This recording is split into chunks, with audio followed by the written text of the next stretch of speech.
Let's start. So I just wanted to remind everybody where we are in the course. I know it's a little bit confusing because each week you have a new lecture and so on and so forth. So we started with a D that talked about, had introduction to sensory systems, and then we moved into the sensory system. Woody had lessons about vision. Intermingled with that was Eidan Segev talk about single neurons. I'm sorry for you. It's not really, all the schedule constraints are causing this to be a little bit mixed between different subjects. And this talk is another example for that. So the second part of the course will be mainly about motor systems. We'll talk about motor cortex with Ifat.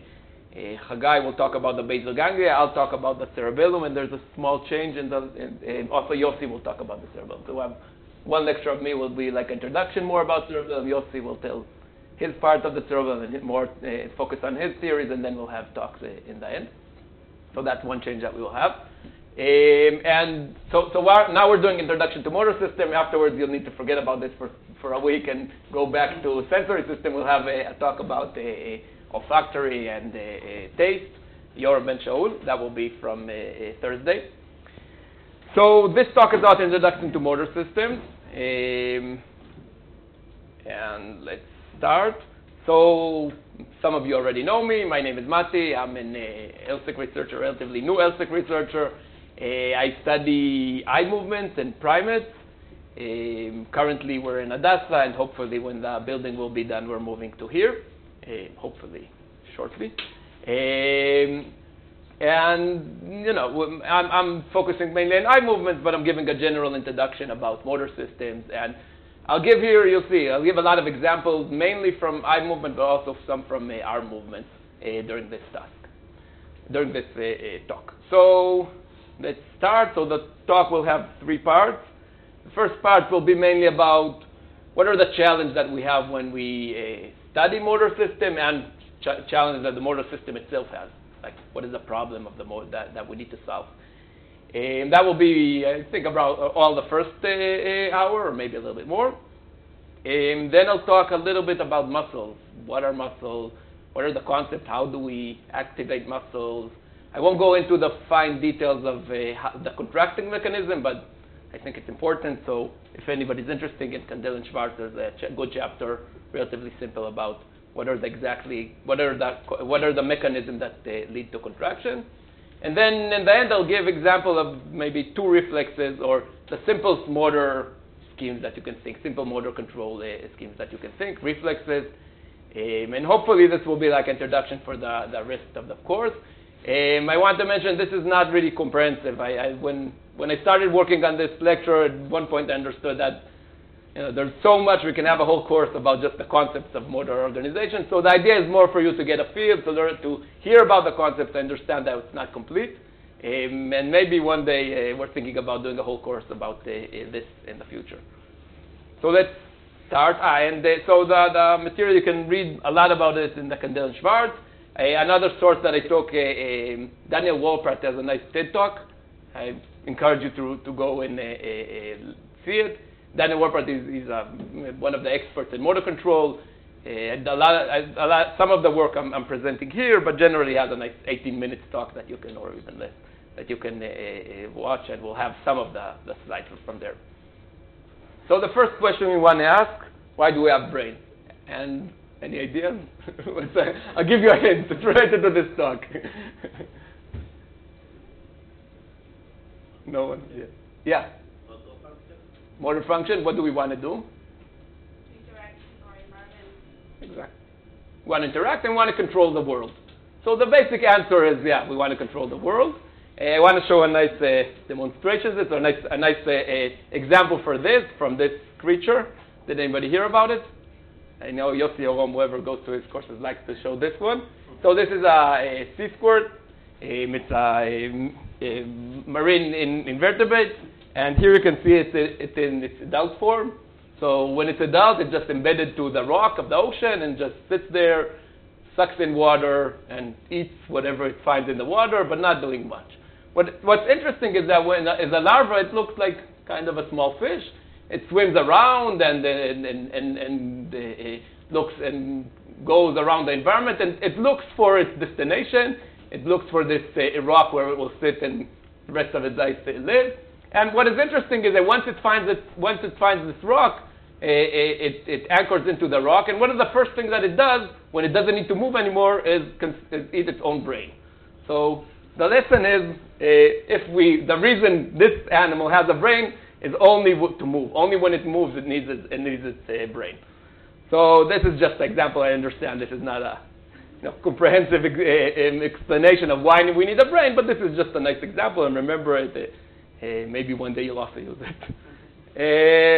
And more to cite someone more let's see, more scientific than this creature is Charles Sherrington, which was one of the pioneers of electrophysiology. He did a lot of work in actually dissecting the simple mechanisms of reflexes. And citing him, and I'm a little bit taking it out of context, but he said that life's aim is an act and not a thought, right? We have we go around the world, and what we're doing is trying to act on the world and control it. Again, I'm taking it out of context, but it's a nice quote. So that's Charles Sherrington. So how good are we in understanding what the brain does during motor control? And the answer for that is we're really not really good. There's tons of things we don't understand. And really basic things, and even what are the exact commands, and what is actually what are we doing? How are we acting on the world? That some of them, to characterize it in the behavior itself, a lot of times we don't know. But a different way to go after this is look at this comparing computers and humans. How good we are in imitating functions by computers of a human. And we can think of this from the perspective of chess.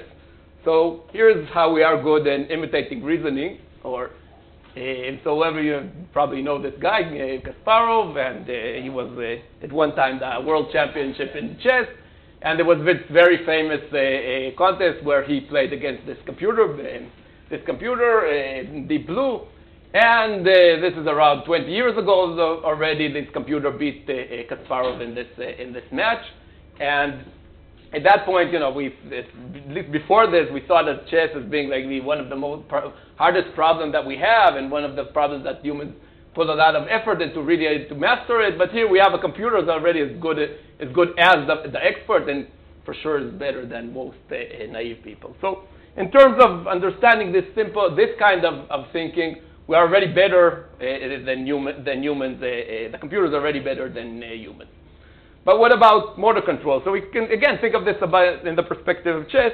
And here you can see these two cute kids, maybe 5 years old, are already, in terms of moving the pieces of chess, are much better than the best computers that we have. So in terms of movement, clearly humans are much, much better than computers. So computer is the champion of chess, but we are the champions of motor. And it tells us, it's a nice example, but it tells us that really there's a lot of things that we don't understand. We can't even imitate what we're doing, and we want to go and want to really understand this. And this is and today in robotics we're getting better and better at this, but still we're not where we are with people. And here's two movies to show like the state of the art of robots versus computer. So here is a movie. I hope it will work. Of a robot pouring water. And you see it can do the job. This is a hard problem. Think about the water. It's not solid. You need somehow to control the fluid of it. It's a hard problem. And the robot can do it, and it's doing it, I think, quite nicely. Still, for each of you, it will be a really simple task to do this. But the robots are getting there. And there are other examples for how good they are. And now you can find, this is I think from 2010. Now we have even, go YouTube, you can find, you can even see them here, tons of robot examples of how they're doing really nicely motor tasks. But still we're not where humans are. And here's again a nice, I like this example about where we are in how good human behavior can be. So this is from a contest where it's called cup stacking. Did you hear about it? So the idea is you'll see it in a second. They put cups in front of a table. You need to move them in a very specific order.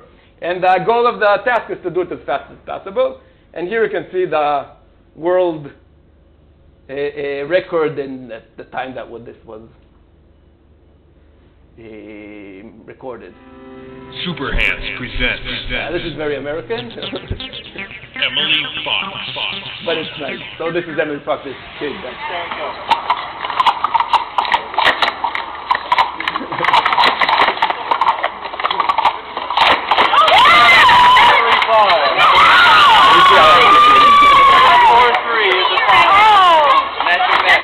Okay, so clearly we can do a lot of obscure and nice things. Yeah.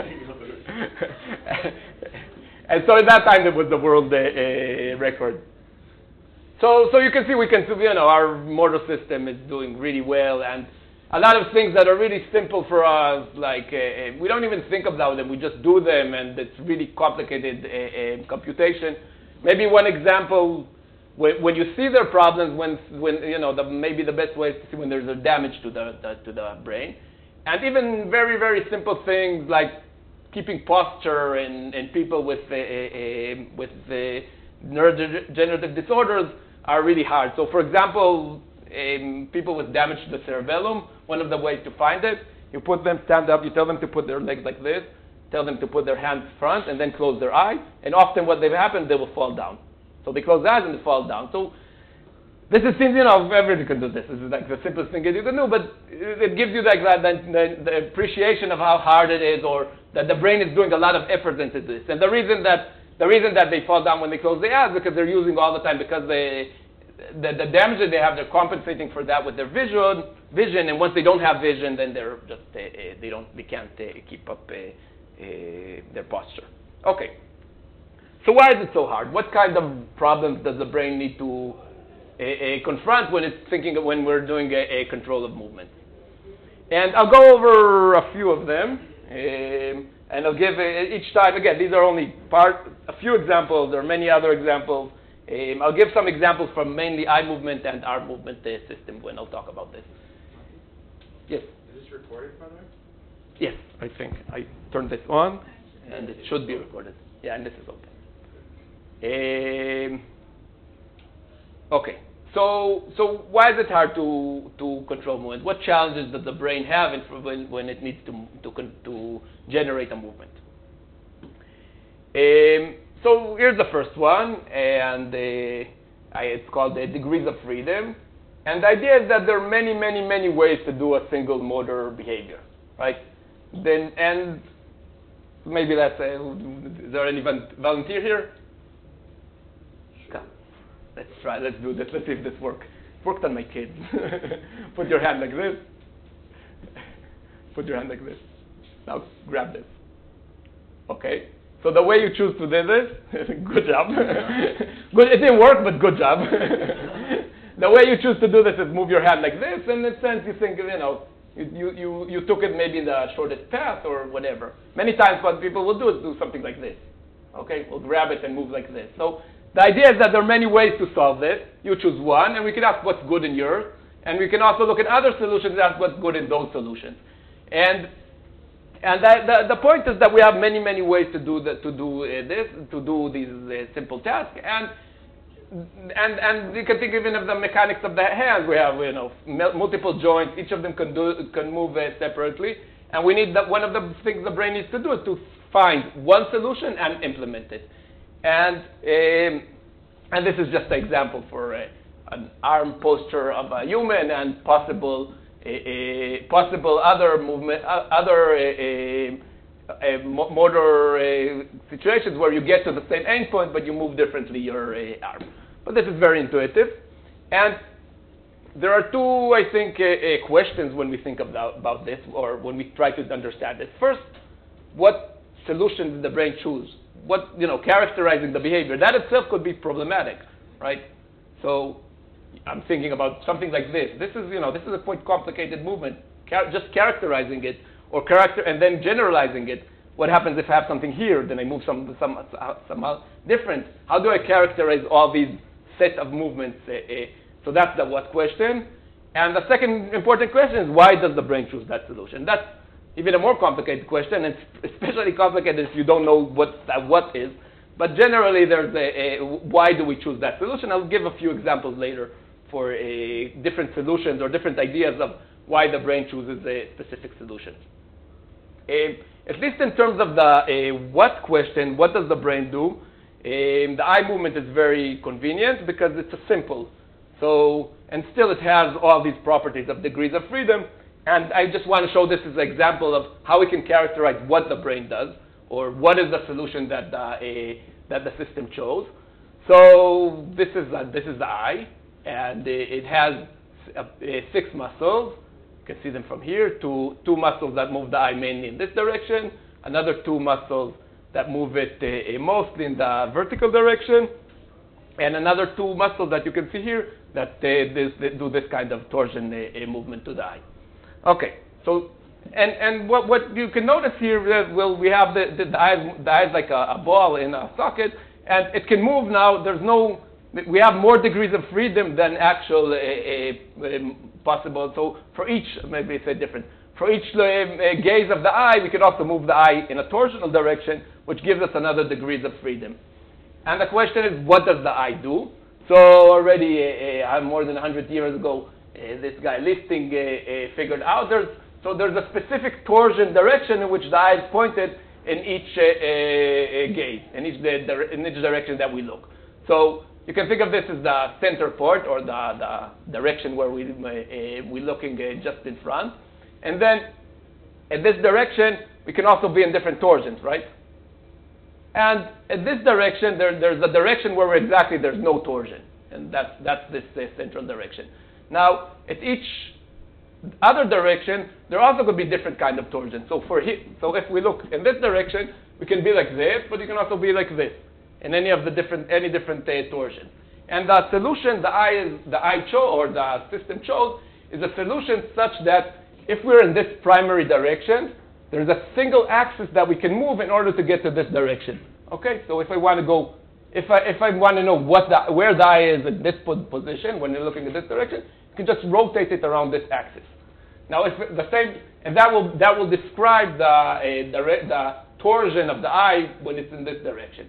The same thing is true for all different directions. So the solution the system chose is a solution that we can get from this primary direction in a single rotation axis. Well, I just want to emphasize this is not trivial, because this is a special occasion, but we're not looking in this direction. So now, if we want to move from here to here, we actually need to do a very complicated movement, right? So we're here. We need somehow to move the eye such that here it will be in this direction. So we need to do some kind of torsional direction and movement up. So the idea is that this is the solution, but it doesn't mean that we're always in these positions. Just when we move from one position to the other position, we need to do this very complicated movement. Okay, so this is just another example of a degrees of freedom problem and a solution. And then the question of why is the question that we don't know. So this is the solution. Why did the brain choose this kind of solution? And there are theories mainly, but none of them really proven. Some say this is because of motor constraints. Others say that this is because of maybe sensory constraints that we have. But nevertheless, we can characterize this kind of solution. Yes? Just to make sure I understood, so if I'm on the left button and I want to move to the one above it, so Yeah. I do it like that. You can, yeah. Go to the right, then to the left, to up, and then. No, you do it in a smooth movement. You move directly from here to here, but you're out. You can't just move in a single plane. You need to move in multiple outside of this simple plane. And this is I didn't want to go into it, but it's called a half-angle rule that is implemented to move from one direction to another direction. But I don't want to go into it too much. Oh, I thought that the solution is to go on one axis. The solution, there are two. The solution is, this is the solution of where is the endpoint position. Okay? This is no matter where you get to this position, no matter how you get, when you want to look, let's say there, you'll get to this kind of position. This will be the torsion of the eye. You can get to it directly from here to here by a single rotation in this axis. When you want to get from here to here, it's more complicated. That's all I want to say. Okay? Yes? How can the eye rotate at all? If the muscles are connected like this, they can't do Yeah, so movement. Yeah, so look at this. Look at this muscle. Okay? This muscle is connected on the side. See, it's connected here. Now, if I contract this muscle, the eye will move like this. There are muscles. Yeah. Maybe I didn't emphasize this, but you can see it's this muscle. Okay. It's connected on the eyeball on the side. So when you move it, it rotates the eye. Thank you. Yes? What part of the perception is distortion like what happens when the eye is rotated on distortion? Yeah, how will you feel? So this is a different question. We'll get to it later. It depends if you do it or somebody moves your eye for you. So if you move your head in a specific way, right, then you'll compensate it because you know what your movement is. But if I'll show it later, I'll show examples of it. But if I rotate your eye manually, then you'll feel like the whole world is scrambled. Okay, so that's the problem of degrees of degrees of freedom. And just again, I wanted to show that we could characterize sometimes the solution. We can characterize what is that. We have this 3 degrees of freedom, and we can characterize how the brain uses this for a specific solution. And the question of why is a hard question that we don't know the answer. Okay, the second challenge of computing movement is noise. So you can see this person is picking up this teapot, and there's noise everywhere. There's noise in our sensory system, and how we, you hold this cup, and you need to feel how much resistance is there and what its weight. There's noise in the sensors. There's noise in the motor, right? We have a motor command, maybe even some noise in the muscle. The muscle is generating a voice, and that adds noise. And there's noise in the brain, tons of noise in the brain, all around the brain. And noise could also be because you're thinking about something else, right? The brain has this tissue that computes this movement, but maybe you're reusing this tissue now to do something, I don't know, imagine something or whatever. So that's another problem. So there's all this noise and all this when we do a movement. And what is interesting about this noise is that it's signal dependent, and this is just an illustration. What do I mean? So imagine you have some kind of a force you're trying to give a motor command or a force or something like that. And here you can see a time here. So this is like, I don't know, you make some kind of force, and then after 100 milliseconds you need to increase the force, and then increase the force even more. And the black line is the actual the motor command, and this yellowish or pinkish or orangish line is what you're supposed to do. And you see that when we do small commands, when we try, let's say, to do small force, there's some noise on it. Now, when we increase the size of the command, there's even more noise, increase it even more, and then increase where there's a lot of noise. So I don't know if the problem, but this is the type of kind of noise the brain needs to deal with. It's noise that depends on the signal that we're actually generating. Why? What's the eye axis? So it's the muscle force you need to. Yeah, you can think about a motor force. Yeah. This is just an illustration what I mean. You can think about it. Trying, I don't know, pushing it from a wall. I can do it, and let's say you're measuring the force. I can do it really, lightly, stronger, and stronger. And the stronger I do it, the more noise I also have in the command. Yes? The interlace is what you're measuring there is the neuronal or the muscle? Think about the muscle, the endpoint. Yeah. That's another question. It's a good question. Where is exactly this signal dependent, and what are we measuring it? The simplest thing is to think about it, the muscle, but generally in each problem you need to figure out what is the signal exactly that depends on the noise, and it's not always very trivial. Yes? And what's the intuition for that, for having more noise? That's a great question. So there's the intuition that, maybe I'll go to the next slide, and the intuition that these guys gave, and they thought of it, and they have papers about it, as being just noise in the muscle, right? And one example is that we have very, very noisy muscles, and when we recruit more and more muscles, we recruit more and more noise, and we're recruiting stronger muscles. But they talked about signal-dependent noise and showed how the model that minimized this signal-dependent noise does similar things that we do. But they didn't say what's exactly the source of that. But their idea was that it was motor noise. Now we know that this is not true and it really depends on the system. So for example, in the system where I study eye movement system, we know that big part of the noise happens a lot before the muscle and a lot before even the brainstem or the final motor pathways, and a lot of it comes from sensory processing. So it's there. Where it is coming from, that's a good question, and it's ongoing research.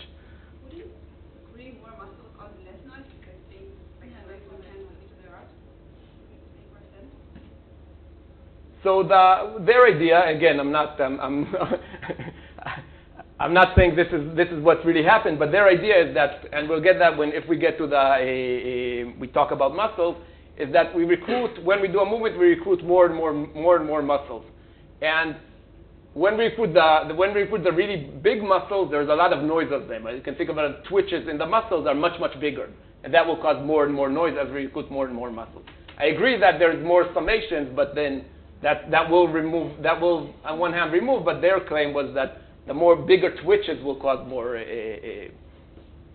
noise. But again, this is not clear that that's really what's happening. That's their model, and it's not really supported by either the experiments or even the experiments that they do don't really support it. Okay, but still, let's go with them. So signal-dependent noise is a fact, and we can ask, okay, how is that related to what we're doing? And what they did, this is Walpart and Harris. What they did, they came with a model and asked, well, this is your task to move your hand from here to here. What is the advantage of doing this kind of trajectory versus something like this? Or you can think about moving really fast and correcting or something like that. There are different kinds of schemes, and their point was that the motor command that the brain chooses is such that will minimize the endpoint noise. So when we do this kind of movement in the end, so this represents the eye, and this represents the noise in the sense that where the endpoint of the eye could be. Okay, this blue football, and this football is relatively small compared to this one. Okay, so maybe I'll explain again. The arm is moving, the hand is moving from here to here, like this. The blue represents all the possible positions where the arm could get in the end, and it's a small here. If we do this kind of movement, we'll get much bigger distribution of endpoint noise. So their idea, their model is that if we're trying to minimize this noise, we'll get the kind of movements that are actually done by humans. So this is in the hand movement, and this is in the eye movement. So these are different. These are actual saccades that people do. So saccades are these fast eye movements, and I'll show later an example that we do to move from one location to another location. And you can see they're small saccades. This is the number here is the eccentricity of the saccade. So it's 5 degrees, 10 degrees, 20 degrees, 30, 40, and 50. Okay, and you can see this is the actual recording of the eye movements and the different eccentricities. And so this is what's observed, and this is what came out from the model, which was the goal of the model was to minimize the endpoint noise of the saccade, with some kind of assumptions about what are the sources of noise and so on and so forth. But this is and what I want to notice that this is very similar to this. So the kind of movements that we do are the kind of movements that turned out to be that turned from this kind of model that minimize the endpoint noise. Okay? Yes. I'm not sure I understand on the left how it's concerned with eye movements, or like what is the noise measured on the left? So on the left here, the noise is the endpoint noise of the hand. You do this kind of movement. Sometimes you're here. Sometimes you do move a little bit left. Sometimes a little bit right. Each time there's a small difference, and this represents, let's say, the variance of that kind of movement. And on the right?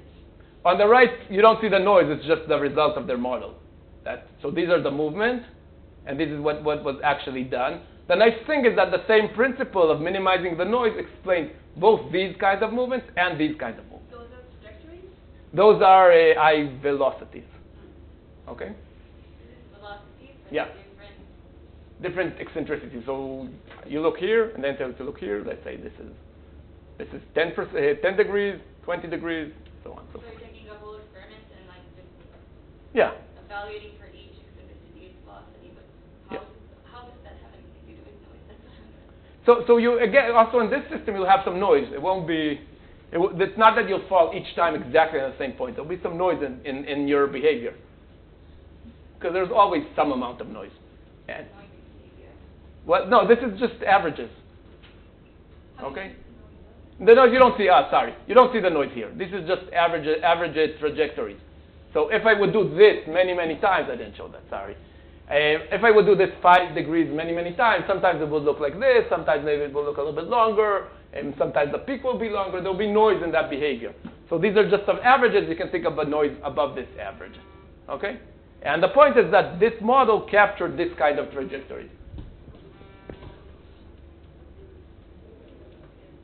Yes? I guess when the velocity is low, then there's no noise even with a complicated trajectory. So how do they explain that we still choose the... Say that again? When the end movement is slow, then it should be... So why don't we choose the slowest movement? Right? That's what you're asking? No, I'm asking in this case of slow movement, how do they explain the range choosing trajectory A? So in their calculation, I don't want to, don't go. There's less noise. When you use this trajectory, there's less noise than when you use this trajectory. But when it's a slow velocity, then there's no noise to minimize. If there's slow velocity of what? Of the movement. So you're asking. So that's what So you're asking what happens if we do really, really, really slowly the movement. So in this, the time I didn't say that, but the time of the movement was a constraint here. They said, given that we do it in this kind of time, what pattern would you choose? Someone really wants to talk to me. Okay. And this is an example, and this is an example for, in a sense, the optimal control. So we have here a cost, which is the variance of the endpoint, and we're trying to minimize this cost. And what was nice, they came with a criteria that explained what we actually do. And it made sense in the sense that really we think about moving and minimizing noise in the movement is something very intuitive. There are other kinds of costs. So for example, there's a model that's called minimal jerk, or basically trying to make the idea is that we're trying to make smooth as possible, or not as possible, smooth movements. And we're trying to minimize how much jitter there is in the movement. They're not mutually exclusive. These things are related. Another thing I want to say about optimal control, this also opens up to a very wider idea of what are we trying to optimize when we do movement, and maybe it's the place to relate this to what Hagai will talk about. So we can think about optimizing the parameters of a movement, but we can also think about optimizing abstract things like reward. When we're moving around the world, we're trying to get more and more reward. That's another kind of criteria that are talking a different set of kind of questions, but again, it's an example for a optimal control. Okay. The next problem is what I call the context. So we do movements, it really depends on what we're trying to do and what are the contexts we're exactly in when we do a movement. And I want to show a movie which I really like again. It's a movie of Donald Rumsfeld. Did anybody see this movie? Okay. It's this is in the beginning of the Second Iraqi War, and he's asked a question in a press conference, and here is the movie. In a second.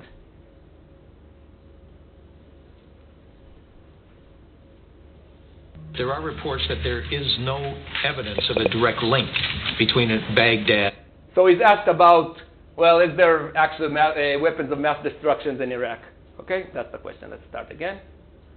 There are reports that there is no evidence of a direct link between Baghdad and some of these terrorist organizations. There are known knowns. There are things we know we know. We also know there are known unknowns. That is to say, we know there are some things we do not know. But there are also unknown unknowns. The ones we don't know, we don't know. Excuse me, but is this an unknown unknown? Let's ask the question. It sounds like Trump now. I think more sophisticated. So he's asked about this problem. We were trying to predict something about the world, and there's all kinds of these problems that we have. Just to quote him, there are known knowns. There are things that we know, also known unknowns, that we know things, that there's things we know we do not know, and there's things that we can't know at all. So the point I'm trying to make here is that these kind of unknown and knowns unknowns also the motor system has. So when we think about it, let's think about picking up a cup. There's some things we know. So we look at this cup and we want to plan a movement to pick up this cup or this cup. We can see how much water, there's water in this cup, and the system can use that information in order to plan its movement. So this is what I call known knowns. And then the system also, the motor system has known unknowns. There's things like you want to pick up this teapot. You know there might be some liquid inside. You don't know how much, right? But this is a known unknown, and you can think, well, maybe we prepare for the worst case where it's filled the most. Maybe we can prepare some average, but these are known knowns that the system can try to solve. And also they're unknown unknowns, right? You walk around and suddenly you walk on a nail, right? You didn't even think about it, and the system doesn't have the privilege to, I don't know, have a blue screen or whatever it is. No? We need to deal with it, and it does, and maybe with reflexes, right? You can think of reflexes as a way to make unknown unknowns become a known unknown. So that's the problem of context. And yes, question? That was unknown unknown. And every movement we do, we need to think about these contexts and think how to deal with them and what exactly we do.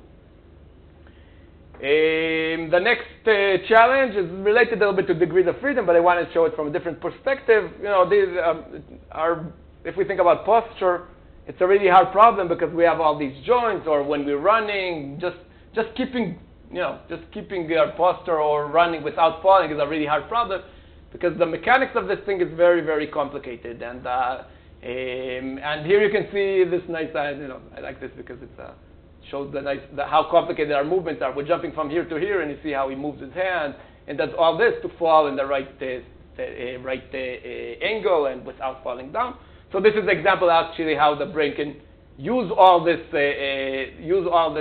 multi-joint actually to be more stable or something like that. So that's another challenge that we have. In a different, again, it's very similar. It's similar to the degrees of freedom, but just in the context of posture. And then there's this problem, and sometimes when you don't appreciate it, but the brain is doing a lot of very, very complicated calculations for even the simplest movement. And the reason we don't think about it is because the brain just does it, and many times there's not conscious decision or conscious processing in this. So let's think about this simple examples.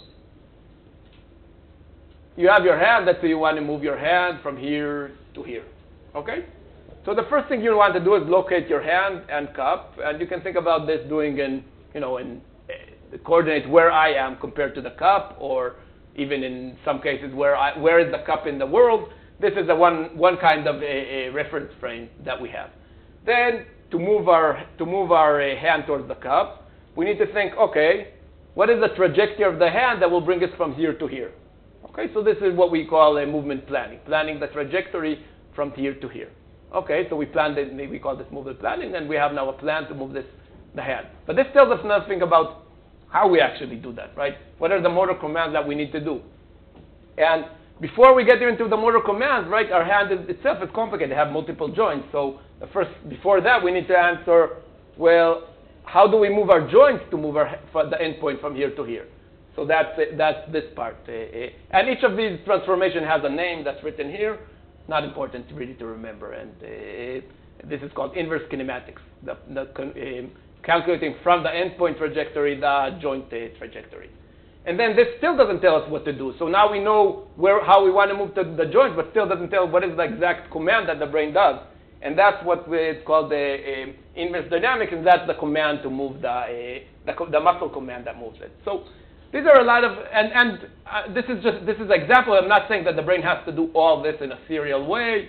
You can imagine once you go into the brain, you find everything everywhere in a complicated way. But still, this explains what kind of challenges we have. And when you think about it, even very, very simple movements have this problem. And probably a lot of tissue that we think of, a lot of tissue of the brain is actually solving these kind of problems.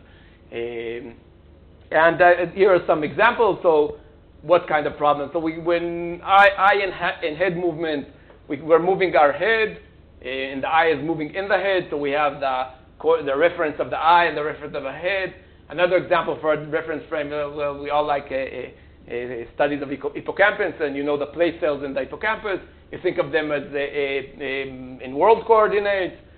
So we need, if this rat needs to move in the world, or mouse needs to move in the world and has this hippocampal place cells, it needs somehow to figure out how to use those cells to actually do movement. We talked about joints, right? Different angles of the joints, and then the muscles. And we need to do, and what we need to do is transform from one kind of coordinate system to another. So that's one of the, I would say, main goals of the brain, to figure out all these transformations. Another challenge, what time do we have? Okay, is delays. So all the tissue, all the brain computing, and the tissue itself has a lot of delays. And so we know we're actually reacting to what happened before, right? But it takes us some time to react, and we need to deal with these delays. I want to show this in the context of eye movement, the difference between VOR, vestibular ocular reflex, and smooth pursuit. So what are these? Smooth pursuit are eye movements that we do in order to track objects, and I'll show you this movie that shows this. So this guy, his goal is now to follow this finger, and you'll see his eye move while he does that. A little bit creepy.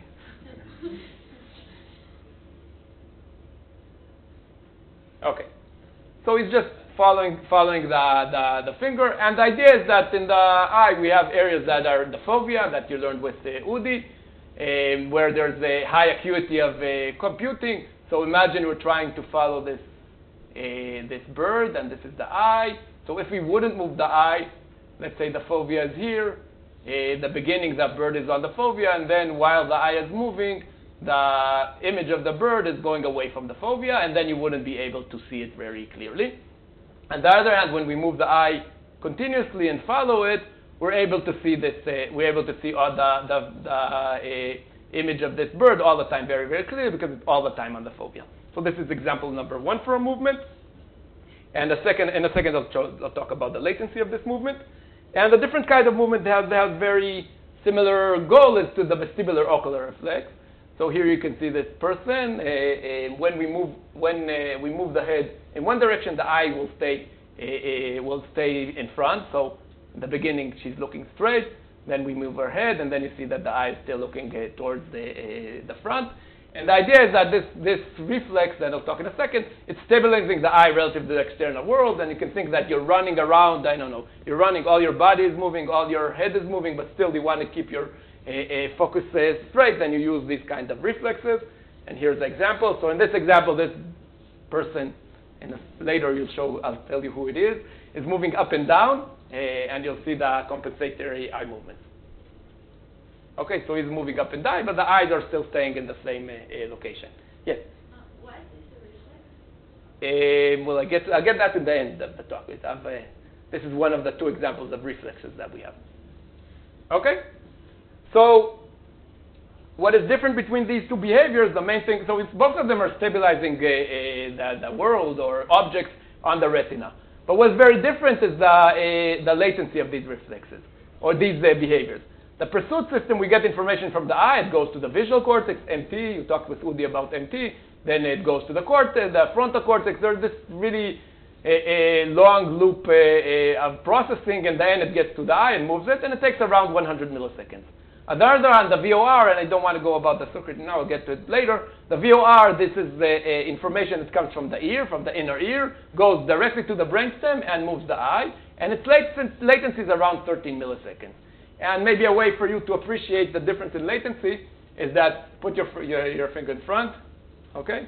Now move your head from side to side, let's say 1 time a second, and you see, and look at the finger. You can see that very, very clear. You can see the finger very, very clear.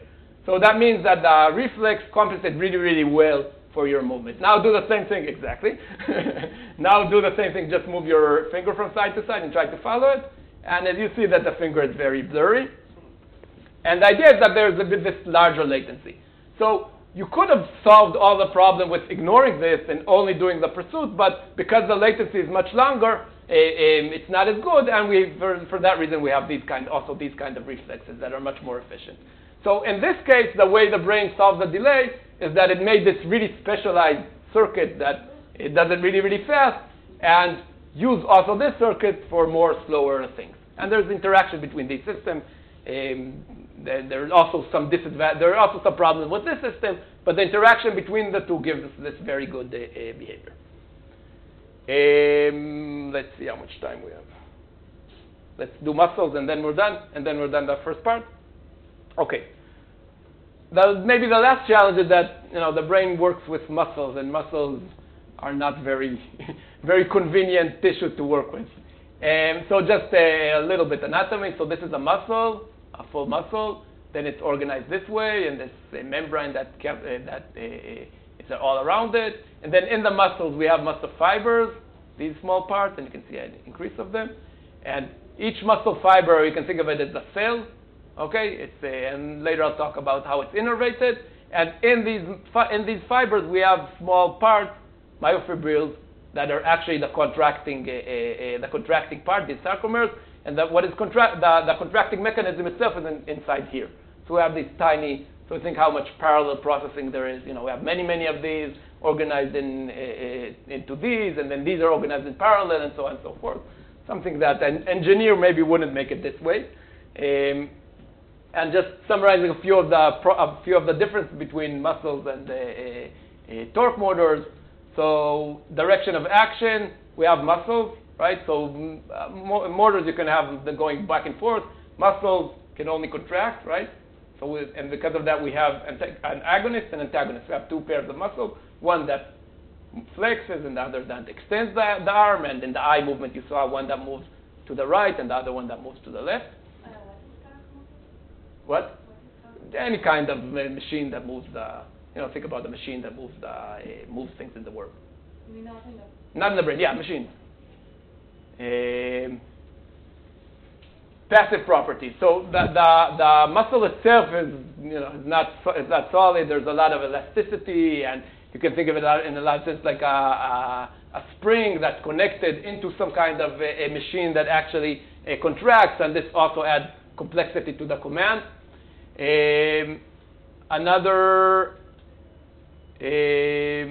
So another thing is that, and I'll talk about it again later, is that the power that the muscle extracts depends on its length and its speed. Okay? So that's another kind of complexity that the muscle has. Delays, so the machines could have very short delays. Muscles can have some delays, depends which muscles. The eye movement muscles are very fast, but other muscles are much slower. And information transfer, right? We're working with neurons that are slow, muscles that have action potential that are also very slow, and then later I'll talk about calcium signals that go into the muscle. It's all very, very slow, and that's what we need to deal with. Let's stop here. Continue next in 10 o'clock.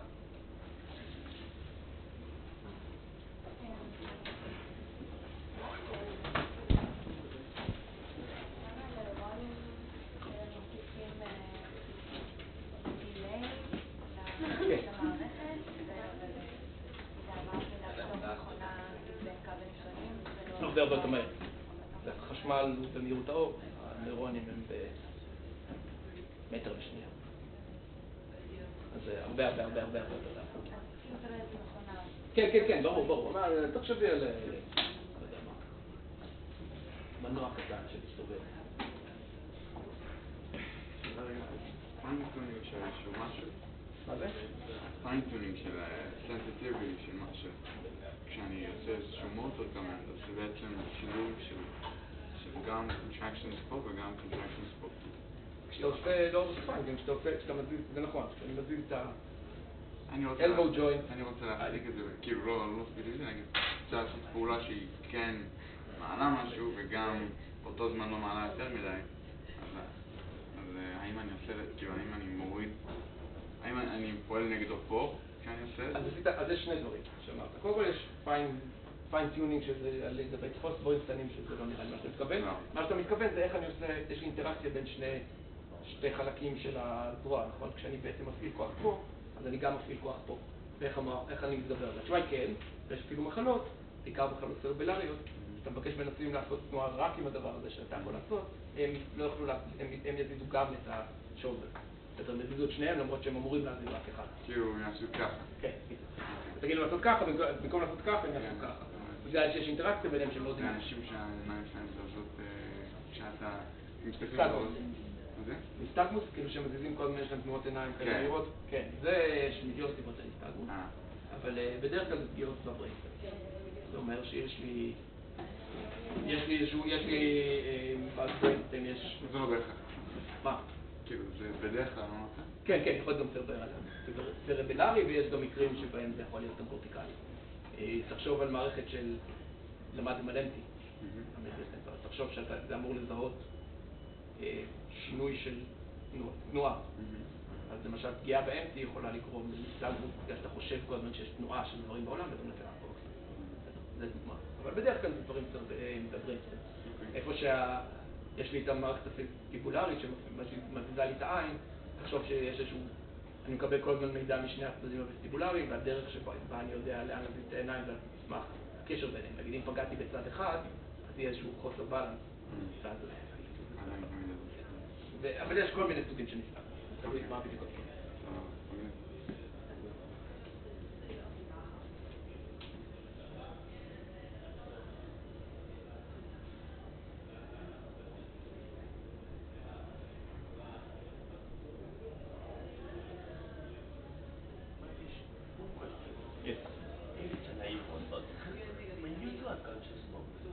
When you do a conscious movement, not a reflex. conscious movement, yeah. Does the brain compute the movement before doing it or while doing it? Exactly what I wanted to talk now. There are different kinds of movements. Some are feed forward and some have feedback. Those that are feed forward, they have to do everything ahead of time. Ahead of time. You have to think of the movement exactly before doing it. You're not a no movement. The question is, what is conscious? Not what is consciousness, what of the movement is conscious. So you can think about conscious of the endpoint, but you don't think about what are the exact muscle contractions. In the same way that you think when you see something, you don't think about complex. No, even vision. You don't think about complex cells, simple cells. That's not conscious. That's processing that the brain does. That is not conscious to you. But the endpoint, seeing someone is conscious. Same thing in movement. The movement itself, the details of the movement are not conscious, but the endpoint could be or could not. Right? You can do the same movement consciously or not consciously, right? You all the time move your hand, eye, you don't think of it. Now I tell you move your eye, you will move your eye consciously. Breathing also, it's like yeah, exactly. Another example. Another example. Yeah, but generally, skeletal muscles are controlled consciously, but they're not only controlled consciously. So if it's not that first you think about the endpoint, then you can compute the movement while doing it? That's a question that there's debate about that. Some people would say, well, you don't need to know the whole trajectory, you just need to fit something in the system, like the feedback gains and things like that, but we don't know that we actually we have the whole trajectory. We don't know we actually computed ahead of time. Because I was thinking when you said, for example, to grab the cup, I can think of the end movement, the end point, but I have no idea what's the weight. Yeah. For example, you can that's something I will have to compute while doing it. You can have estimates, right? You can have initial estimates. That's what I tried to say. If you look at it, if it's full or not full or prior knowledge, you can have some kind of estimate of that, but generally you cannot. Okay. I need water.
שבוע וחצי את הרובד הזה. כאילו, אתה לא יודע. כאילו, אתה יכול להיות שייקח הרבה זמן שנצטרך להיפגש איתו. יכול להיות שכאילו...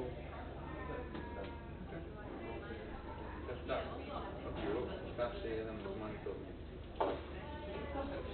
אני חושש, אני לא רוצה לעשות את זה. אין בעיה, בכיף. אני לא קראתי עדיין. אני יודע. כאילו לא לחוץ לי כרגע. זה קצת מימון יותר. צריך לקבל קצת הרקע של הבגרמים גם. לא? לא?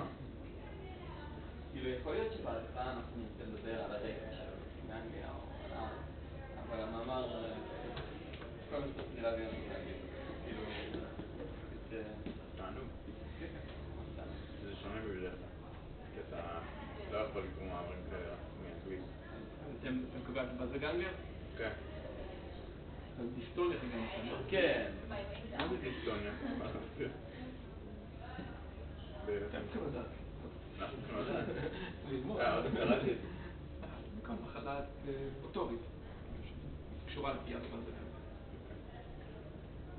של התנועה. סבבה.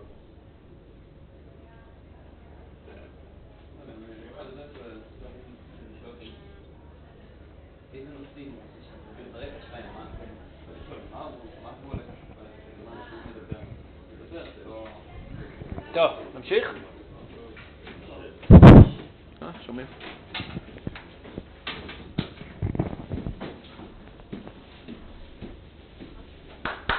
יאללה, בואו. Continue.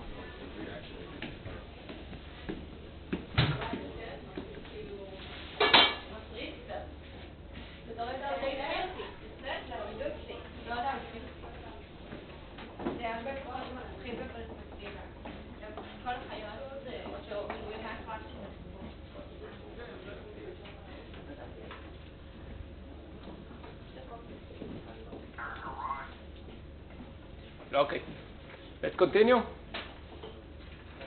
So I'll talk about some of the solutions that the brain has, or some examples for the problems that we have. Again, this is introduction, basically so you'll know the terms and understand what we mean. So there are two types of solutions that the brain has for generating movement. The first one is feed forward. And that's a condition where you're doing a movement and you're not really controlling the movement while you move it. While you're doing the movement, that's a feed forward. Another possibility is to have a feedback control. That while you're doing the movement, you're actually also doing correction. And there are different kinds of advantages to feed forward control. It's simpler. You just give a command and do it, as opposed to feedback control, where you need to. Well, you need all the time to follow what's happening, and also you need to figure out what is the exact gain of the feed forward. You can get all kinds of positive loops going over, exploding, and things like that. It's a more complicated scheme. Just so this is again, I'm not going deep into this. Just showing what are the terms and showing two examples. What do you mean by gain and exploding? So the idea is that this is you need to know you're looking at the sensory signal while you're doing the movement, and you need to use it in order to adjust. Now you can imagine that if you're using too much to adjust, now you need to compensate for your adjustment, and that could cause like a vicious cycle. I'll just give two examples. The first is a saccade movement. Again, this guy, which I really like. So the saccade movements are moving what we do really fast in order to move our gaze really fast, and this is a basically ballistic movement. Completely feed forward. You don't. So here's the movement. You see the eyes are moving really fast from place to place, and there's no feedback while we do the saccade. There is feedback in the sense that after we do the saccade, we see if we're looking in the right place, and then we correct for that. In that sense, it is in a feedback loop. Everything is in a feedback loop.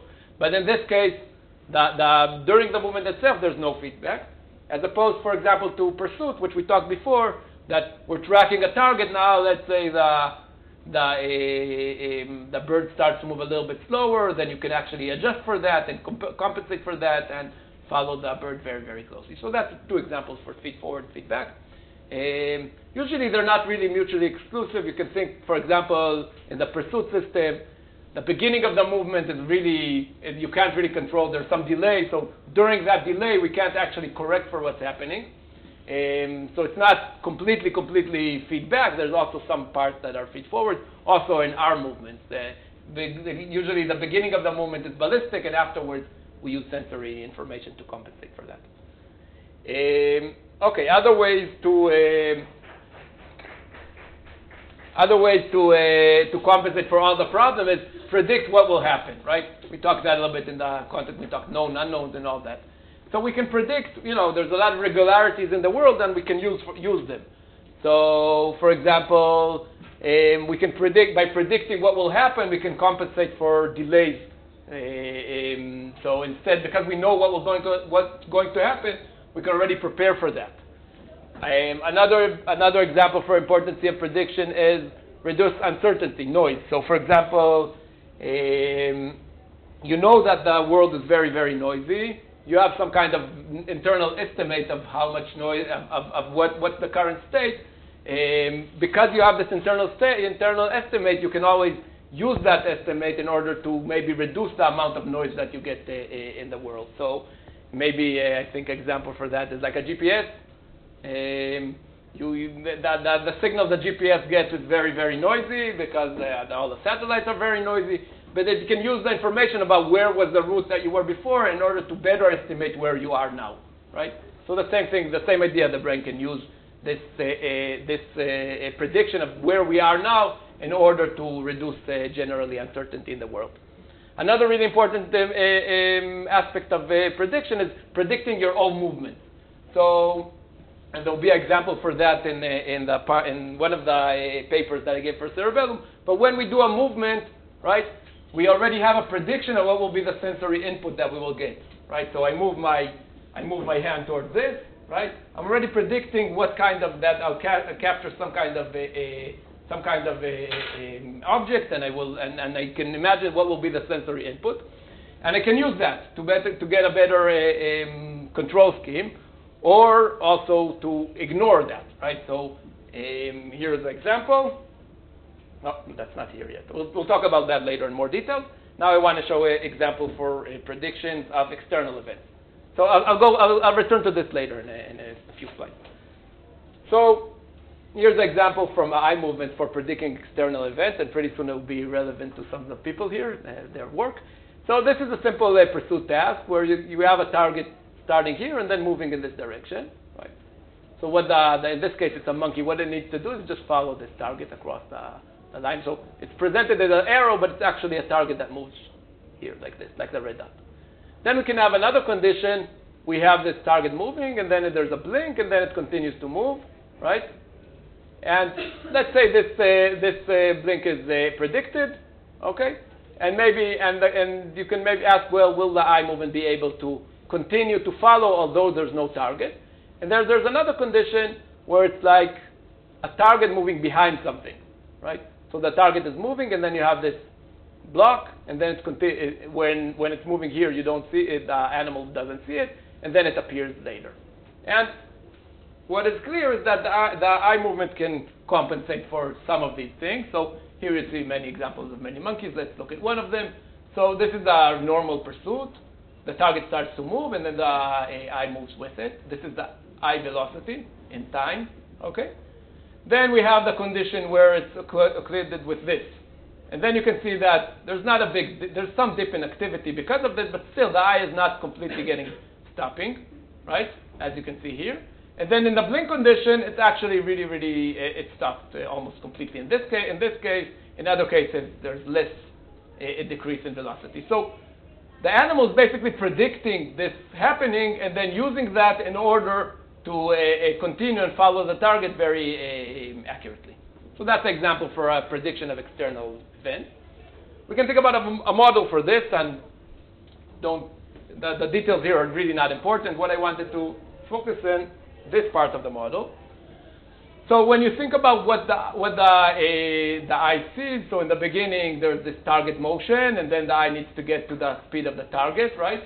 And then once the target moves, the eye moves just with it, right? And there's not much information about more movement, right? the eye is moving exactly with the target. There's no retinal information about movement because the eye is moving very, very nicely with the target. And the idea was that of this model is that we can have this eye velocity memory. Okay, we know what we did before. It's a simple integrator actually here. We know what we did before, and we can continue doing it by integrating the information across time. So the idea is, let's say, the idea in this case is that what the eye is doing, the system is doing, is integrating the acceleration of the eye in order to get velocity. So think about it. We have your target, and now we have a target starting to move. At this point, the eye is accelerating, okay, until it gets to the speed of the target. If we just took all the integral of that acceleration, we would get to the eye velocity, okay? And then the eye and the target will move together. And then when the target blinks or has this occlusion, we can use that information and just ignore what we see in the world and continue to move the eye. So that was the idea of this model, that we have a simple integrator that tells us continue doing what you're doing. Yeah, so that's a good question, and that's I don't want to go into this, but it basically talks about what is the gain of this part. How much do you use what you see in the world? But basically, you can imagine if this was the only thing, then you would expect them both to do the same. I agree. So there's a prediction from this, and basically the prediction is that continue doing what you're doing now is basically saying that if you're moving in a specific direction, just continue doing that, right? You're moving, and then just continue to move. Basically, if we're thinking about moving in circles, I told you it will be in the talk. If we're thinking moving in circles, you're moving the eye. The prediction of this model is that if we stop it at one point, all the information that we have is continue doing what you're doing, and then you move in this direction. Okay? Is that clear? So, we're trying to test this model, basically, or how can we generalize? What this model tells us is that what you're doing while you're making predictions of our pursuit is continuing doing the same thing that you're doing right now, and a way maybe to distinguish between that and other kind of prediction is saying, well, what happens when we go around in circles? Now, in each point in the circle, you're actually continuing doing what you're doing. In terms of eye velocity, is just go straight, right? Go in this direction. So then your friends went to test this, or thought about asking, what kind of predictions do we have in this system? Do we really move in these straight lines, or will we move in circles? And this is from the tutorial, and the experiment that they thought about is just let the subject move around and around and around and around. At one point, we stop the movement. Now, if this kind of model, or if this is what's happening, then when you accept the eye to continue to move straight. If there's a more complicated computation and predictions are more complicated, maybe we'll continue to move around this circle. So what you see here is the behavior of one subject. And you see we've repeated this experiment many, many times. This is a very, very, very good subject. And what happened, he moved his eye many, many, many times. And then at one point we stopped it. We stopped it randomly, but this is just, we organized it such that we'll be here. So imagine at this point the target stopped moving. And the question, how will the eye continue? If this was what would happen, then we'd expect the eye maybe to continue and go straight. But in fact, what we saw is that there's this curvature that actually is continuing to move in circles even after we stop the target. So this means that the representation that we have for continuing to move is not as simple as we thought before. We need to think about it in a more abstract way. Yes? But how do you know it's that loop and not delay the sensory? So that's a good point. And there is small part. We know the delay. We know when it starts to get slower. And that's about 100 milliseconds. Even after the delay, we see that it continues to go in the curvature way.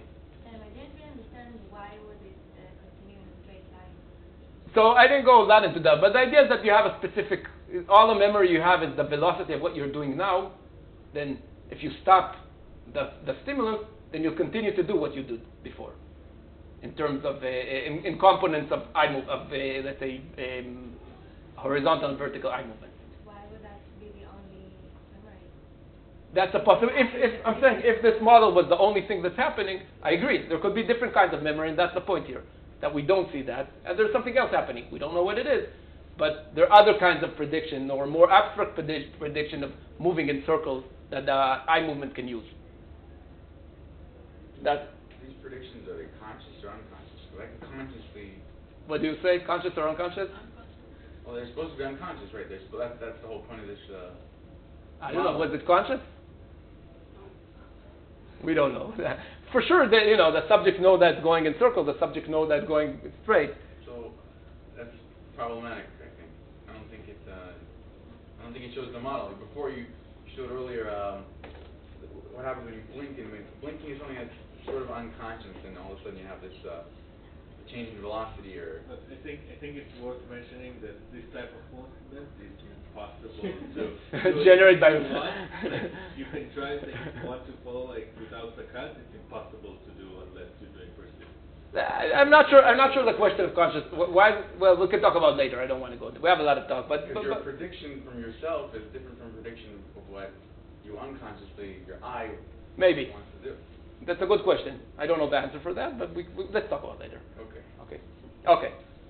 I should go back to this. We want to predict the consequences of our movement itself, and this was the idea is that we give a motor command, and the motor command moves the whatever the effector, but also gives you predictor about what will happen in the next state. And why is that important? So one example is from the world from vision, and this is a world stability. How is it that we perceive the world as stable, although the eye of movement? Remember this guy? Okay, now you see where I took the videos from. This is Helmut. He's the one that did this experiment. And he was one of the first to understand that we need an efference copy. And the idea is that we move our eyes all the time. The world stays stable. We perceive the world as stable. On the other hand, if we move the eye externally, the world will not be stable anymore. So you can close one eye and then very, very gently press on the eyeball. Chris? You all know it? No. Gently, don't poke your eye. Okay? What you're supposed to see is that, what you're supposed to perceive that when you move the eye externally, the whole world is seems as if it's moving. Okay? And the idea is, and this is what Helmut figured out, is that there's some signal that in regular behavior that we're using the signal about moving our eyes in order to get this stable representation of the world in terms of visual. And now there's also very, very nice work that shows what are some of the neural mechanisms that underlie this stability.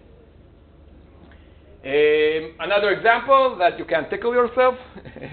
So the idea is that if you try to tickle yourself, you're already predicting the movement, so you're already predicting the sensory consequences, and you can't, you won't feel the ticklish sensation. And this is from again Daniel Warpart experiment where they did this delay. They had this machine that tickle you moved your hand and it will tickle you back, and they changed the delay between the machine and the movement. Okay, the tickle back of the machine and the movement, and when there was no delay, there was some ticklish sensation, but as they increased the delay, you weren't able to predict that this is what will happen, and a sensation was more and more ticklish. Yes? About the world stability, so you're saying we need to move our eyes to correct the world perception? Is it like a higher... No, I'm saying that when we move our eyes, we also have a command about the fact that we're moving the eye, and we use that already in the visual areas in order to have this stable perception of the world. Okay. And finally, related to another concept that's really important for a motor system is learning. And you can see, some of you might remember what happened when they were learning how to drive a bicycle. So that's an example for a type of learning. And there are many paradigms that go after this about motor learning, and here's one that's used often in our movement. So you have a subject holding this arm, and what he needs to do is do the center surround the movement. He needs to move his arm from here to here, or from here to here, and here to here. And you can see that at the beginning of the behavior, before you do any manipulation, they do it very nicely, and often, typically, people move in straight line. which is an interesting constraint. It doesn't have to be that way, but that's the solution that we choose. We move in a straight line. But then what's nice in this device is that we can actually apply forces on the hand while we move. And we can ask, well, can we learn these kind of forces? So in this case, they applied this kind of force, and the idea is that it's a really confusing force, but the idea is that it depends on the hand velocity. When you're moving really fast, then there's a large force that will be perpendicular to your movement, as you can see here. And the question is, like, will we be able to learn it? And here you can see the learning. So in the beginning, in the first trial, so you do this movement, a direction, and then you turn on this machine that applies this force, and then you can see the kind of movement that people do. They're not straight anymore. You see this as they move outside, they move more and more. There's more this curvature, and then they correct for it. But then you do this many, many times, and then you adapt to it, and you see now again more or less a straight line. So this is the learning part, the motor learning part. And then again, when you stop it, again you get this after effect, that moving in the other direction. So you're expecting this force, but you're actually, and because of that you're correcting it, now we turned off the force, and you get this a movement after effect in the other direction. Okay, so that's just one example for motor learning. It's a concept that I think is important to mention at this point. So now what do? We have 25 minutes. Let's go to the reflexes, and maybe, did anybody here learn about muscles? Do you learn about muscles? Just a bit in biology. Yeah. You do learn about muscles. Well, I only have 25 minutes. I won't teach you much more than that. Let's skip this. So I'll mention it, and then maybe we'll get to the reflexes. So how does the signal? This is again going back. What are the signals that get to the muscles? How does the brain signal to the muscles? So maybe let's stop before. So until now I talked about very abstract concepts, and this was more introduction. Now I want to go into maybe do the opposite thing, go into the details of how does the muscle work, and what are the principles that make of the commands that we give to the muscles. Again, it will be 20 minutes, so it'll be short. But this is basically going back to simple biology. How does the signaling in the neuromuscular junction? So we have action potentials going in the nerve. Okay, this is the nerve. This is the muscle. They continue. They get to the synapse, right? The synapse depolarizes, and then calcium gets inside to the synapse. Because of that, there's this docking of the vesicles. This is all right? And there's the docking of the vesicles, and then there's this neurotransmitter. In this case, in the muscle, it's mainly acetylcholine that is going into the synaptic cleft. Then there's these receptors on the muscles that get the acetylcholine connects to these receptors. Because of this, they connect. There's this current inside into the cell. Their reversal potential is around 0, so the cell is usually very hyperpolarized, around -80. This is the reversal potential of these channels around 0. So there's this current inside into the cell, and then in the cell in the muscle cell here around this area. There's a lot of channels that get open because of this change in voltage, and you get action potentials in the muscle cell. Okay, very similar to what you know between synapses, between neural and neurosynapses. Okay, so then a little bit more. So this is what I talked about now. This is like a muscle tissue. Then what happens?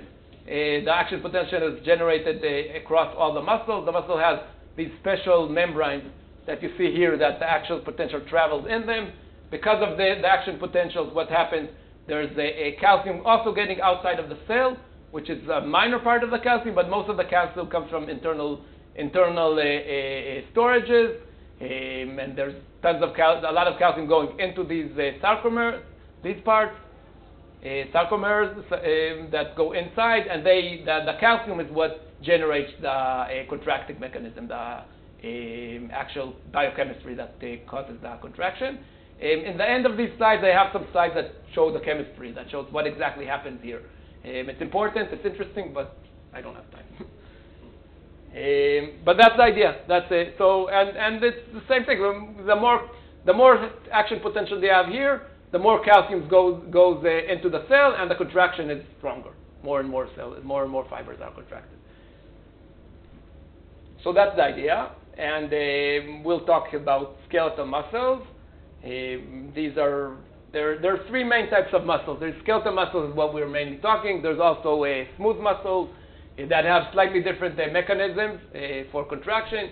But the smooth muscles are muscles that we have, for example, in blood vessels. And there's also the heart muscle, which is a little bit different. So what do muscles do? They obviously produce movement, right? Even when we don't move, they maintain posture, right? They stabilize joints. You can hold the joint in a specific position, and they generate heat. You know, when you're really cold, you shiver. A lot of the heat that the body generates is by the muscles. So that's their main function. We're thinking mainly about the context of movement and posture. Okay, so what affects the strength of the muscle contraction? What determines how strong the muscle will be actually contracted? And there are 5 things here: the size of the motor unit, the recruitment of motor units, we recruit more and more units, the frequency of the neural activity, which muscles, we have different muscle types, and muscle lengths, which I won't talk now. Okay, what is a motor unit, you know? Everybody knows here what's a motor unit? I don't know what it means. Okay. So so the idea is that we have many, many muscle fibers that you see here. And to each of these fibers, only one neuron is connected. So you see this fiber? Only this blue neuron is connected to this fiber. We have this fiber, the same neuron is connected to it. But for each fiber, only one motor neuron. The motor unit is a neuron, let's say the blue neuron, and all the fiber that is connected to it. That's a motor unit. We have here one blue motor unit, right? And we have one green motor unit. Yes? Feedback. Maybe if we get to the reflexes, I'll talk about feedback. But There has to be another. there is Something connected. what? There has to be something connected backward, no? There doesn't have to be, but there is. Okay. There is about the length of the muscles and the location of the joint. There is feedback.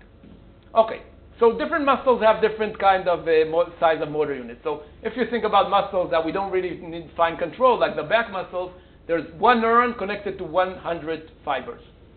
If we think about behaviors that we need even finer control, like finger movement, there's one motor neuron connected to 10 fibers. And then the eye muscles, what they're special of them, because we need this very, really precise control, there's one-to-one connection. Each motor unit is connected to one fiber, and each fiber is connected only to one motor unit.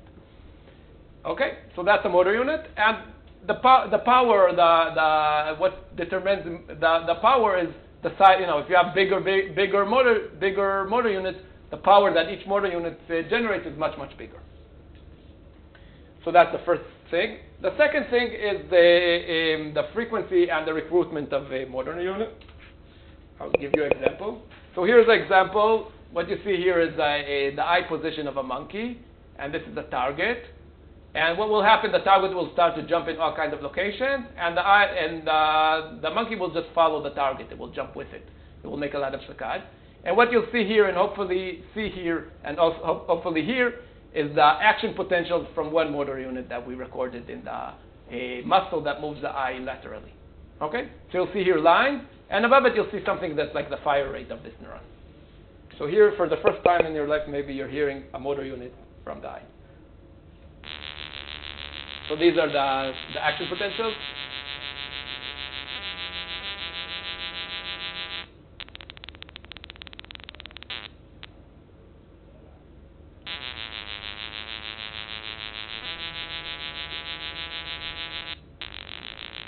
Okay. What? So that was, did you understand what you heard and saw? Okay, good. And you can see here, so this is in the beginning, there was some kind of firing rate, then it moved the eye, I think, more laterally, right? So there was this large response, this is the time of the saccade, and then it stayed, and then the activity was higher, and then again, and so forth, so on and so forth. And you also can notice that there's some location where the cell didn't fire at all. Okay? This is not a firing rate of a motor unit? Motor neuron, that controls the eye. Yeah, that controls the eye. Motor neuron in the abducens nucleus that moves the abducens muscle that moves the eye laterally. Okay. So what did we learn from that, and what is very common? So the first thing that you can see here, there's a recruitment that cells are recruited at different locations. So what you can see here is the eye position in the x-axis, and this is the firing rate of a neuron, and you have here two neurons, right? This red one, this blue one, and these are, let's say, these are motor neurons. And the first thing to notice that before zero, when this red neuron, when the monkey was looking to the left, it didn't fire at all, and only after zero it started to fire. On the other hand, this blue neuron was recruited somewhere else, as you can see here. So this is an example for what determines the power is where the neurons are recruited, and different neurons are recruited at different positions. This is the population of abducens neurons. Different neurons, so each one has this slope, but different neurons are recruited in different locations. All of the neurons have linear response? In the abducens, yes. And the question is why? It's a good question, but we can talk about it later. Because the muscle power is not linear. Well, I like to talk about it, but it's about population response of the neuron, the muscle. Okay? And the second thing that, as you have mentioned, we see this linear curve, linear increase in firing rate as a function of the eye position. So the more lateral the eye, the more spikes we need, and we get higher and higher. As you have noticed here, it's linear. For these cells, it's linear. It doesn't have to be linear, but it is. Sorry, so the more spikes is meaning more contraction? Yeah, the more spikes is more contraction, and the idea more spikes is more action potentials in the muscle, which lead to more calcium, which lead to more contraction. So that's an example. The second thing is okay. There's another. So that was an example of how the neurons are recruited and their relation to the power. Another point is that there's a difference between what happens when we give a single pulse and multiple pulses. And like in neurons, you have synaptic summations. Also in muscles, we can ask how different pulses are summated. So this is an experiment on a leg of a frog. This is one of the first papers that people used for studying this, already from the 19th century. And then what happens? You give here, let's say you activate a single muscle fiber, and what you can see here is that you get this twitch in power. So this is time zero is the time where you give this stimulation, and this is the tension that's built on the muscle. And you can see this twitch in activity. Different muscles have different twitches, different time constant of the twitch.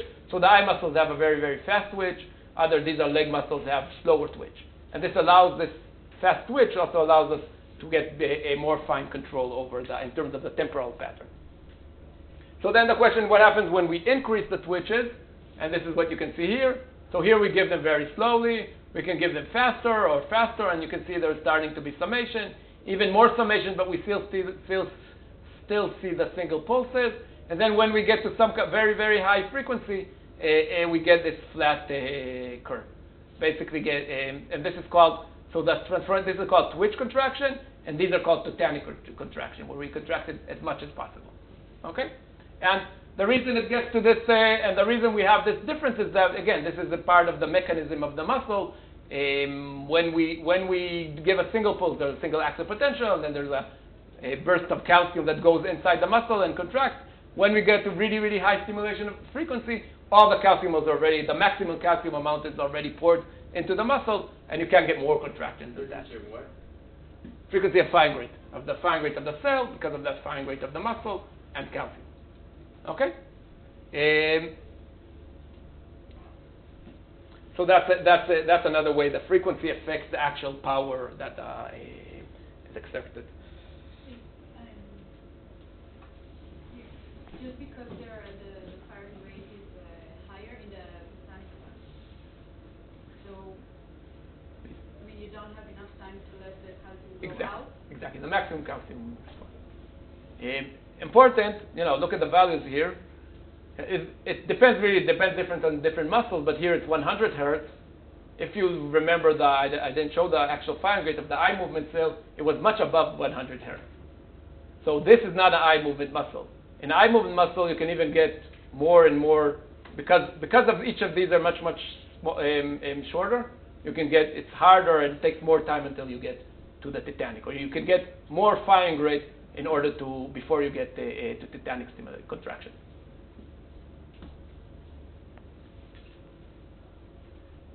And there are different muscles, they have different muscle types. Again, this is a whole, you can have a whole course, I think, about this. But the idea is that some muscles, you have some slow muscles that have small twitches, as you can see here, in terms of size of the response. So we gave here a stimulation, you see this power, you see this is 2 grams. On the other hand, we have other muscles that you can give a single stimulation, you get much stronger responses. And these kind of muscles also have different kind of function usually. The slow muscles also don't fatigue much. You can give the same stimulation for minutes and you get the same kind of response. So they have small power, but also that you can expect for very, very long. On the other hand, the fast fatigue muscles, they have very strong power, but they fatigue, and you just continue this experiment again and for a long time. They will fatigue, and then the power that will be reduced strongly. So maybe you heard about red muscles and white muscles. The white muscles are more like this. Red muscles are more similar like this. And there are different kinds of mechanism inside of these muscles. These kind of more aerobic. These use oxygen. These don't use oxygen. So that was a really crash course of 10 minutes. What is the white and what is the... The white are the fatigue, the stronger fatigue. So what uses or not uses the oxygen? So the one that use the oxygen are the ones that fatigue less. These. Fatigue what? Fatigue slow. Fatigue slow. Yeah. But doesn't, fatigue slow, there's different muscles and the like, so there would be also red and... Yeah, they'll be also combined together. Okay. Yeah. In the same muscle, you have both of them. And you see this difference in fibers? In? The muscle fibers. Where Yeah. do you see that? Okay, so this is just saying that there are different muscle types, and we kind of ignore that when we think about neuroscience, but these are important things, right? If we really want to understand what the brain is doing, we need to understand these kind of things, or... So with different, you just about the motor unit? Yeah. So could the motor unit have... So usually a motor unit is either the motor unit will be connected either to fast fatigue or slow fatigue. And there's also gradation. That's not, this is one sorting between 2 types. There are actually also intermediate types, and it's a whole jungle of these. Okay, so last but not least, I want to go about example for the simplest kind of behavior that we can think about, simple reflexes. I think I'll have time only for one example. Did anybody hear about the stretch reflex here? Did you ever learn it? Yeah. I'll go over it just to explain what we see. So this is a stretch, the knee-jerk response. And the idea here is that you have a person, you take this hammer and you hit this point, okay? As a result, what happens is that the muscle, this is connected to this tendon is connected to the muscle. The muscle gets a little bit longer, okay? In the muscle, we have these special tissue that's called muscle spindle. These are actually sensory receptors. They become longer. There's a neuron that's connected to their edges. Once they become longer, these neurons start to fire. You see here, they go from here, they go into the spinal cord, into the dorsal horn, as you can see here. Then the sensory fiber goes, connects to a motor neuron. That's what you see here. There's a synapse between these. Then the motor neuron goes here and connects to the same muscle. And as a result, so we hit here, we got activated this pathway, and we called it contraction of this muscle. And as a result, the leg will start to go up. Okay? That's one part of the reflex. But we know that muscles go with an agonist and antagonist. So if we activate this, we also want to deactivate this one. And there's also a pathway from this neuron to an interneuron that you can see here.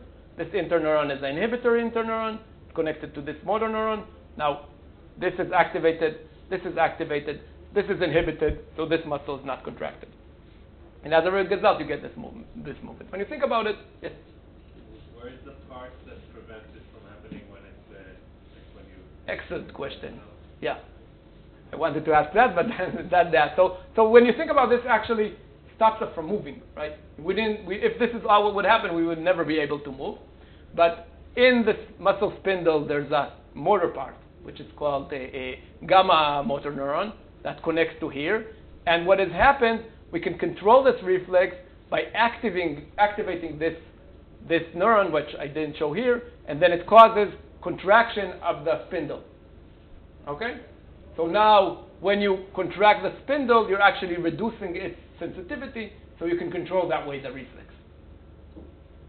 I don't have the figure to show that, but there's basically a command that determines the sensitivity of the sensor. That while we do a movement, while we do a voluntary movement, not like a movement like this, or any movement that doesn't have to be voluntary, but when we do a movement that's generated from the brain, we actually, in a way, bypass this mechanism. And another thing, we could also control it at this level, right? We can control how much this neuron is activated, or this neuron, or give additional input for this neuron. Okay, so that's the reflex. And then you have to control both of them the same. This and this. Yeah. Muscles, at least, they go with agonist and antagonist. You do the opposite thing for the agonist and antagonist. If you modulate the one motor neuron, you have to modulate the other the same way. In the Same way. opposite way? What do you mean? Which neuron? This and this? If you make the black motor neuron contract more, fire more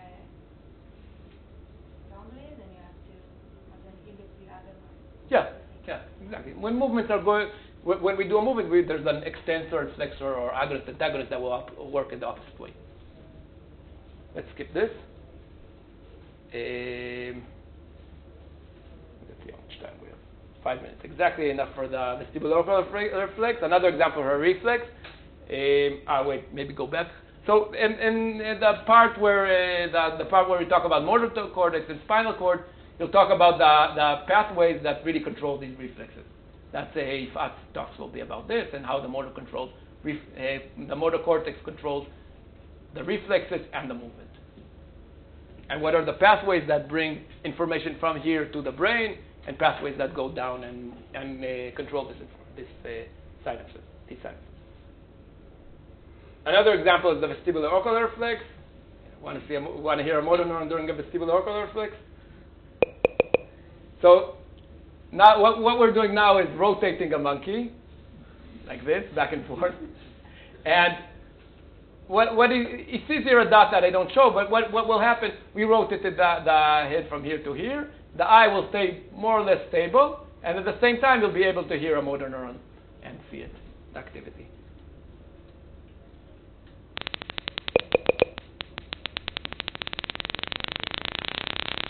You see basically his head moving, and the eye is moving in the opposite direction all the time, right?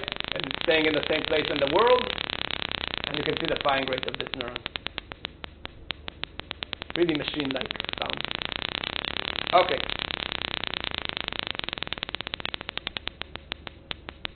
So that's the end point of the reflex, right? That's the head moving from side to side and the eye staying in the center. Basically, the muscles need to work in the opposite direction of the head. So the head is moving this direction, the eye is moving in the opposite direction. So what's happening here? How does it work? So we have this is your inner ear, and you have here the cochlea that Adi talked a little bit about it.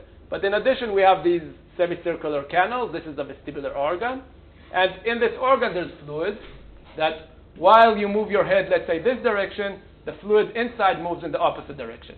Okay? So that's simple mechanical coupling between the two.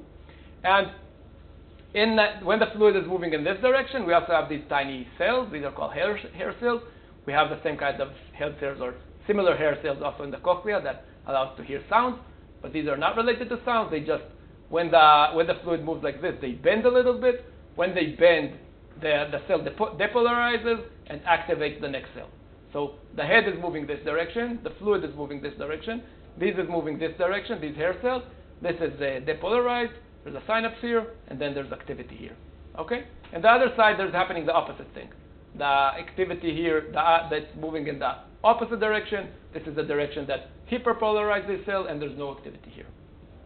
That's the simple organ. And then when we look at what's happening in the system level, there will be a lot of arrows, not all of them important. What I want to emphasize that what's similar between this reflex and the other reflex that I talked about, the knee reflex. So we move our head. Then because of that, we have activity here. Here it's connected to the vestibular nucleus. Okay? Then there's, from the vestibular nucleus, there's a neuron, an interneuron. This time it's an excitatory interneuron that's connected to the other side. It activates the abducens nucleus. Okay? And this is all at the level of the brainstem. The abducens nucleus is where the motor neurons are. They have motor neurons that are connected to this muscle. Very simple. So this is the there's no, at this point there's no cortical processing at all. It's a direct link between this and this and this, right? And this pathway will just cause contracting of this muscle and moving of the eye in this direction. And so this is not enough. We also need to activate the other side, the other muscle, right? Because eyes comes in pair usually.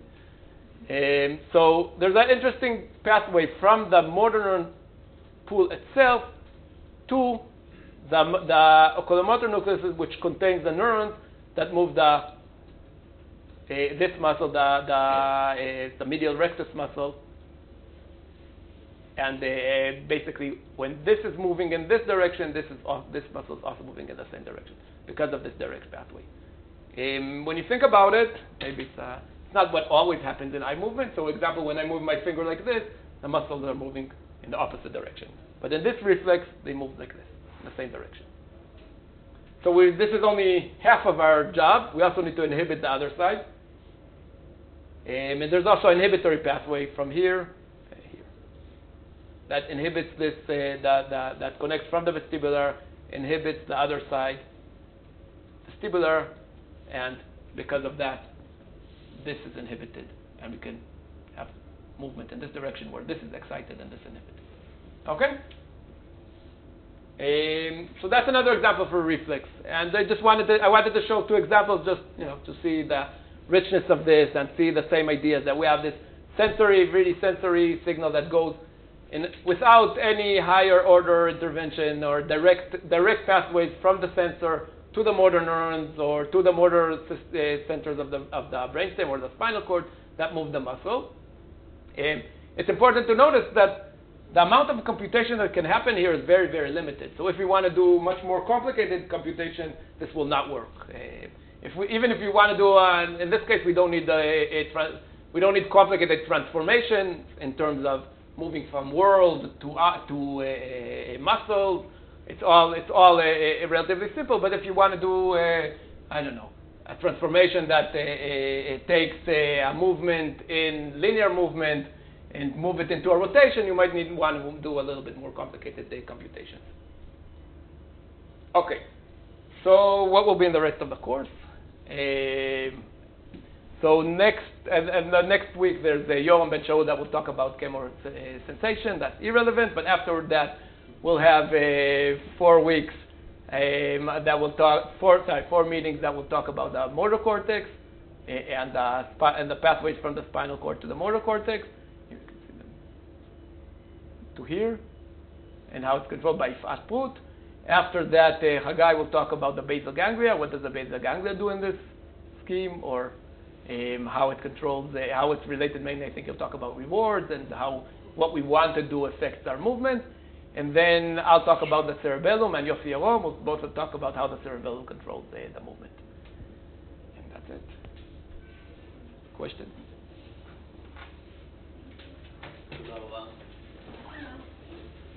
בבקשה.